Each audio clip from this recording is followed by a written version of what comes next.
Hi boys and girls from 12th standard. Actually இந்த school படிக்கும்போது 12th வரும்போது இல்லை, எனக்கு இந்த ஃபிசிக்ஸில் சென்டம் எடுக்கணும் அப்படின்னு ரொம்ப ஆசை. ஏன் அப்படின்னா நமக்கு ஃபிசிக்ஸ் தானே ரொம்ப பிடிக்கும். சின்ன வயசுலேருந்து யார் கேட்டாலுமே ஃபிசிக்ஸ் படிக்க போகிறோம், பிஎஸ்சி ஃபிசிக்ஸ் படிக்க போகிறோம் அப்படி சொல்லியே வளர்ந்தாச்சு. ஸோ இன்னும் நமக்கு பிடிச்ச சப்ஜெக்ட் இதில் எப்படியாவது சென்டம் எடுத்து காட்டணும் அப்படின்னு ரொம்ப ஆசை.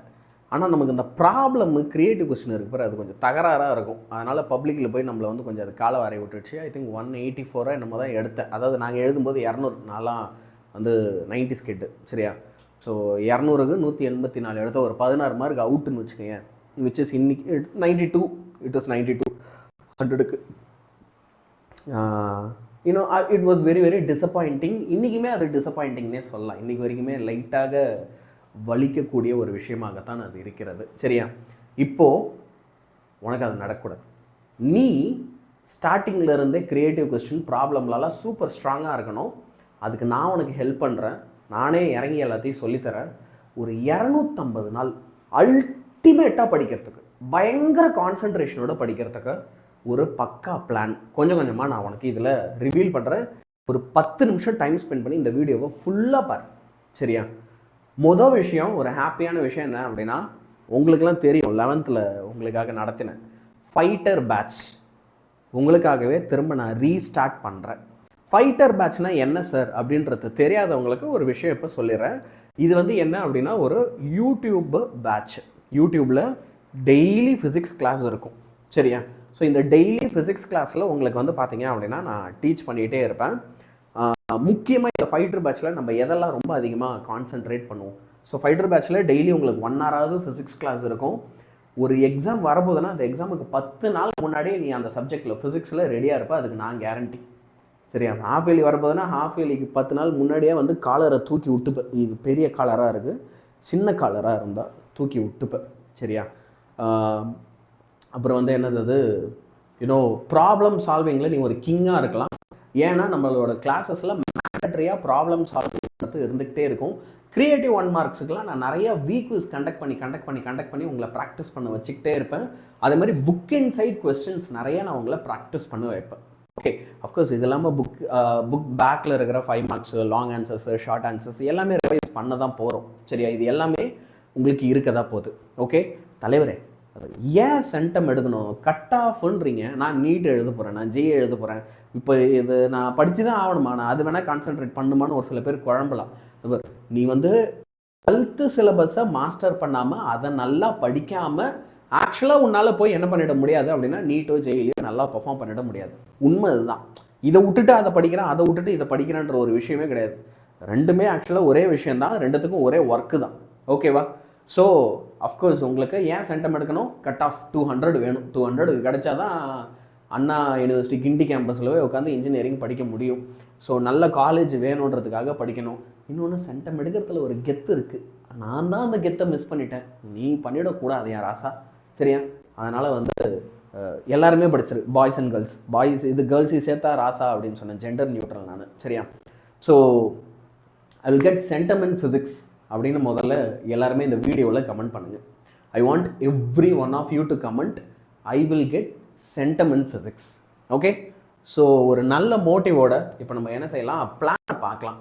தலைவர் அதெல்லாம் ஓகே, எப்படி நான் சென்டம் எடுக்கிறது அப்படின்னா நான் உனக்கு ஒரு 3 விதமான டார்கெட் தரேன். ஒன்று வந்து என்னென்னா மந்த்லி டார்கெட் என்ன, வீக்லி டார்கெட் என்ன, டெய்லி டார்கெட் என்ன. இப்போ நாங்கள் வேலை செய்யும்போது எங்களுக்குலாம் ஒரு டார்கெட் இருக்குது. இப்போ அந்த டார்கெட் அச்சீவ் பண்ணல அப்படின்னா டாடா பாய் சொல்லிடுவாங்க. அதனால் நாங்கள் என்ன செய்கிறோம், ஓடுறோம்.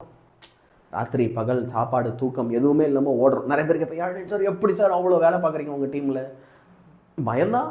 அதே மாதிரி உனக்கு ஒரு சில பயத்தை வந்து நான் கொடுக்க போகிறேன் சரி. I am going to give some fear for you.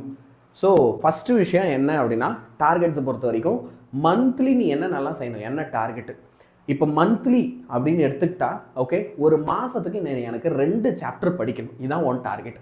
இப்போ இந்த 2 சாப்டர் அப்படின்றது எப்படி இருக்க போகுது, very simple. Okay, book back 1 marks, book inside 1 marks, short answer, long answer, book back numerical problems, example problems. இந்த 6 விஷயங்களை நீ வந்து ஒரு மாதமும் 2 சாப்டரில் பண்ணணும். ஞாபகம் வச்சுக்கோ, இது எதுவுமே நீ தனியாக பண்ணியே ஆகணும்னு அவனை ஃபோர்ஸ் பண்ணல. உனக்கு கஷ்டமாக இருக்குன்னா ஃபைட்டர் பேட்சில் லைவ் கிளாஸ் போகும், ரெக்கார்டட் கிளாஸ் இருக்கும், வந்து பார்த்துரு. ஓகேவா. இப்போ ஜூன் மாதம்னா எலக்ட்ரோஸ்டாட்டிக்ஸ் முடிச்சிடணும். அதே மாதிரி வந்து கரண்ட் எலக்ட்ரிசிட்டி முடிச்சிடணும் சரியா.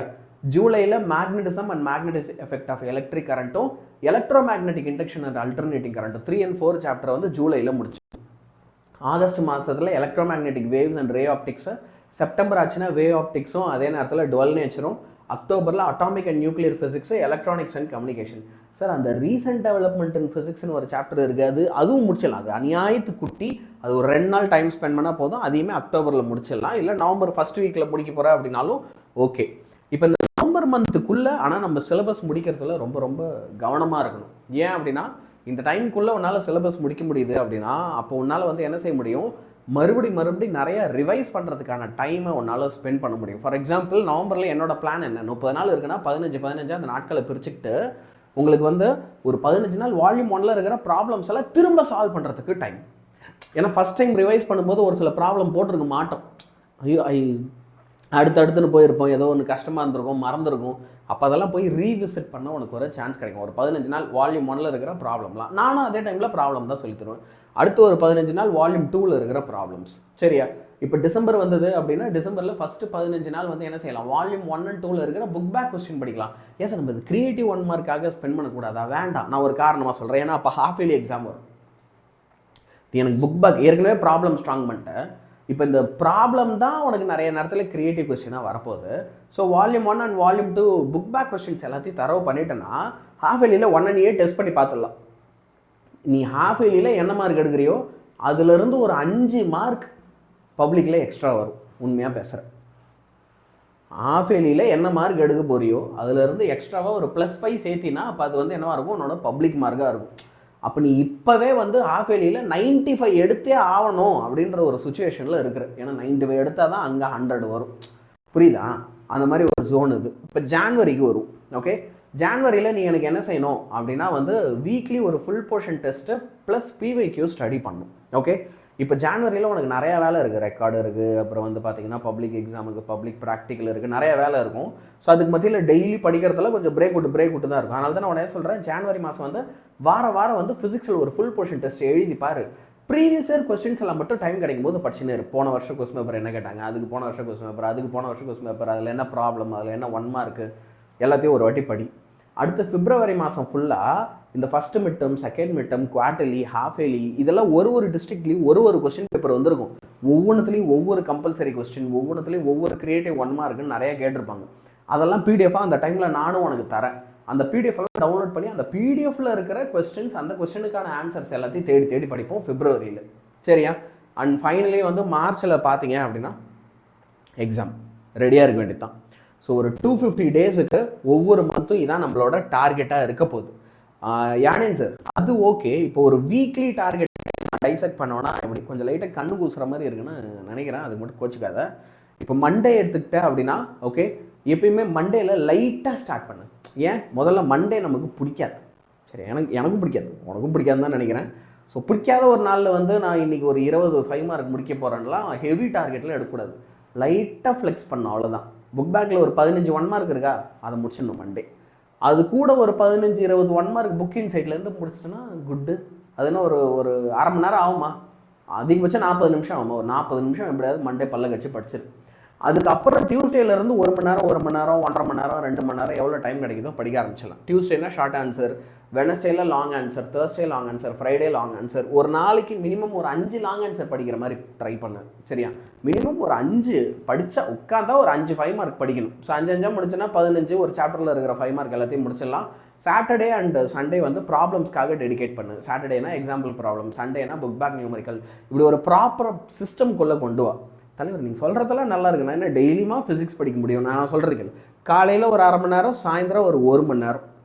காலையில் அரை மணி நேரம், சாயந்தரம் 1 மணி நேரம். சில நேரத்தில் சாயந்தரத்தில் அரை மணி நேரம் படித்தாலும் எனக்கு பரவாயில்ல. காலையில் ஒரு 5லேருந்து 5:30 வரைக்கும் நான் வந்து ஃபிசிக்ஸில் தியரி பார்ட்லாம் படிப்பேன். ஒரு 6லேருந்து 7 இல்லை 6லேருந்து 6:30 வரைக்கும் வந்து நீங்கள் சொன்ன ஷெடியூலில் 5 மார்க்கு அந்த மாதிரிலாம் படிக்க ட்ரை பண்ணுறேன். ஒரு 8:15 ஆச்சுன்னா நம்மளுடைய லைவ் கிளாஸ் இருக்கும். என்ன கிளாஸு? Fighter batch 2.0 class. அதில் இப்போ நான் சொன்ன ஷெடியூல் எல்லாத்தையும் நான் நேரில் வந்து நடத்துவேன். தனியாக எக்ஸிக்யூட் பண்ண கஷ்டமாக இருக்குன்னா எல்லா வேலையும் முடிச்சுட்டு 8:15 லைவ் கிளாஸ் வந்துரு. புரியுதா? அந்த லைவ் கிளாஸ் வந்து என் கூட நல்லா படிக்க ஆரம்பிச்சிரு. ஓகே, ஸோ இப்படி நீ படிக்க ஆரம்பிக்கிற அப்படின்னா டெய்லி ஷெடியூலும் ஃபாலோ பண்ணுற அப்படின்னா உனக்கு ஒரு சக்ஸஸ் கிடைக்கும். இப்போ இதெல்லாம் நம்ம கரெக்டாக பண்ணுறோமான்னு ஒரு மானிட்டர் இருந்துக்கிட்டே இருக்கணும். இப்போ எங்களை வந்து மானிட்டர் பண்ணிகிட்டே இருப்பாங்க. யாழினியன் சார் வந்து இன்றைக்கி ஒரு வீடியோ போட்டிருக்கார், 10 லைக்கு தான் வந்திருக்கு வீடியோவுக்கு. ஒரு ஃபோன் போடுவாங்க, யாழினியன் சார் 10 லைக்கு தான் வந்திருக்கு, நீங்கள் வீடியோ ஒன்றும் ஒழுங்காக பண்ணல போலையே, அதெல்லாம் சரி வர மாதிரி தெரில அப்படின்வாங்க. இல்லைங்க கொஞ்சம் இருங்க அப்படின்ட்டு அடுத்த வாட்டி அப்போ தான் அப்படி நமக்கு ஒரு செக் வைக்கும்போது யாழினியன் சார் ஒரு நல்ல வீடியோ பண்ணுவாப்புல. புரியுதா? எனக்கு ஒரு செக்லிஸ்ட் இருந்துங்கன்னே இருக்கும். இவ்வளோ சார் நீங்கள் ஒரு வீடியோ பண்ணுறீங்கன்னா அதில் இவ்வளோ விஷயம் இருக்கணும் சார், பசங்களுக்கு இந்த அளவுக்கு யூஸ் ஆகணும், யூஸ் ஆகலைன்னா நீங்கள் பண்ணுறது வேஸ்ட் அப்படின்னு எனக்கு ஒரு ப்ரெஷர் இருக்கும். அதே மாதிரி நமக்கு ஒரு ப்ரெஷர் வேணும்ல. உனக்கு நான் ஒரு செக்லிஸ்ட் ஒன்று கொடுத்துருக்கேன், ஸ்டூடெண்ட்ஸுக்குன்னு ஒரு செக்லிஸ்ட்டு, ஃபிசிக்ஸுக்கு ஸ்பெசிஃபிக்காக. இந்த செக்லிஸ்ட்டில் நான் போடுறதெல்லாம் நீ கம்ப்ளீட் பண்ணினே வந்திருக்க, அந்த செக்லிஸ்ட்டில் கரெக்டாக டிக்கை போட்டு எல்லாமே கம்ப்ளீட் பண்ணியிருக்கேன்னா உனக்கு சென்டம் கிடச்சிரும். அப்பப்போ அந்த செக்லிஸ்ட் எடுத்து செக் பண்ணினே இருக்கணும். யாழினியன் சார் கொடுத்த செக்லிஸ்ட்டில் இருக்கிறதெல்லாம் படிச்சிட்டோமா இன்னும் படிக்கல, படிச்சிட்டோமா இன்னும் படிக்கல, அப்போ போய் படிச்சிருவோம். இதை முடிச்சாச்சு, இதோட முடிஞ்சா இன்னொன்று முடிஞ்சு முடிஞ்சு அவ்வளோதான், இப்போ அடுத்ததுக்கு போவோம். அது மாதிரி ஒரு பக்கா செக்லிஸ்ட்டு பிடிஎஃபாக கொடுத்துருக்கேன், எல்லாருமே டவுன்லோட் பண்ணிக்கோ. அதை டவுன்லோட் பண்ணி எல்லாருமே படி, உனக்கு செம்ம யூஸ்ஃபுல்லாக இருக்கும். சரியா? ஸோ நான் சொன்ன மாதிரி எல்லாருமே இந்த வீடியோவில் ஐ will get centum in physics அப்படின்னு கமெண்ட் பண்ணுங்கள். அதுக்கப்புறம் உங்கள் ஃப்ரெண்ட்ஸுக்கு இந்த வீடியோவை ஷேர் பண்ணுங்கள். கண்டிப்பாக இந்த வீடியோவை லைக் பண்ணுங்கள். 10 லைக்லாம் போடுற, ஒரு லைக் தான் போட முடியும், ஆனால் 2-3 அக்கௌண்ட் இருக்குது, பெரிய மனசு சார் எனக்கு, நான் 2-3 அக்கௌண்ட்டில் இருந்து உங்களுக்கு ஒரு 2-3 லைக் போடுறேன் அப்படின்னாலும் பண்ணுங்கள், நான் வேணான்னு சொல்ல மாட்டேன். சரியா? உங்கள் டீச்சர்ஸுக்கெலாம் இந்த வீடியோ ஷேர் பண்ணுங்கள். இதுக்கு முன்னாடி ஆக்சுவலாக நான் டீச்சர்ஸுக்கு ஷேர் பண்ண சொல்லி கேட்டதில்லை, இப்போ சொல்கிறேன். உங்கள் டீச்சர்ஸுக்குமே இதை ஷேர் பண்ணுங்கள். யாழினியன் சார் இப்படிலாம் சொல்கிறாரு, என்ன அவர் சொல்கிறதெல்லாம் கேட்கலாமா, அதெல்லாம் சரி வருமா அப்படின்னு அவங்க ஒப்பீனியனுக்கு கேளுங்க. அவங்க இதில் ஏதாவது ஒரு எக்ஸ்ட்ரா ஆடட் ஒப்பீனியன்ஸ் கண்டிப்பாக சொல்லுவாங்க. இல்லை அவர் சொல்கிறது நீ அப்படியே ஃபாலோ பண்ணாத, இதில் கொஞ்சம் இப்படி மாற்றிக்க, அப்போ தான் கரெக்டாக இருக்கும் அப்படின்னு மேபி அவங்க ஒரு சஜஷன் சொல்லலாம். அதையுமே கேளு, 4 பேர்கிட்ட கேளு. சரியா? அப்போ வந்து உன்னுடைய அறிவு இன்னும் கொஞ்சம் வளரும்.